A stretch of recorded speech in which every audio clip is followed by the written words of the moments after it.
Ассаламу алейкум. Я нахожусь в Джейрасском районе Ингушской республики, рядом с древним поселением средних веков Эгикал. По-русски, по-войнавски называют Эгика. Вот с этого поселения вышло большинство ингушских фамилий. В принципе, мы видим, что они жили в очень благодатном месте, рядом с родниками, на северных склонах вот этих гор. Ну, что можно сказать про дома? Все понятно. Обычные четырехэтажные дома. Для средних веков обычные, когда люди жили в хибарах. Эти ребята жили в замках и жили, смотрите, почти все. Не было среди них тех, кто не может себе это позволить. То есть это был расцвет ингушской средневековой архитектуры. То есть мы с вами видим и можем оценивать, что как бы финансовая база у них была. То есть чуть позже им было уже сложно. В 18-19 веке отсюда начался население в связи с тем, что там больше возможностей было для существования. У меня нет версии того, что каким образом эти ребята могли позволить себе такие дома строить. И мы не видим ни одного дома одноэтажного.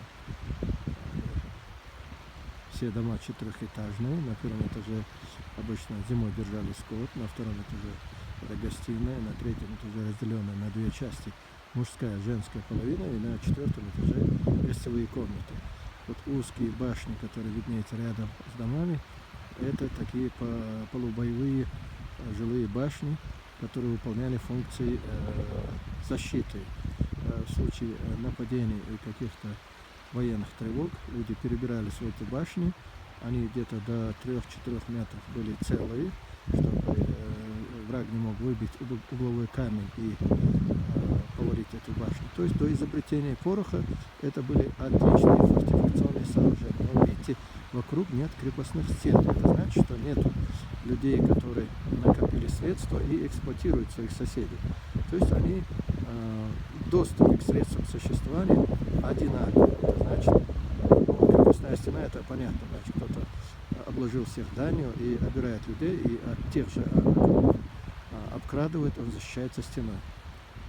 А эти строили фортификационные сооружения не от своего народа, а от как бы тех, кто пришел завоевывать эти места.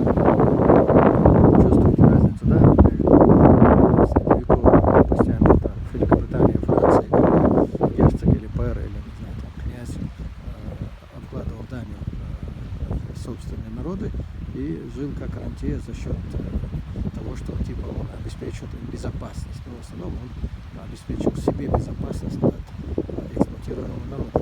А вот здесь вот в войнавских обществах была абсолютная свобода, поэтому и в ингушском и чеченском языке основное приветствие это приходи свободным, уходи свободным, живи свободным и оставайся свободным.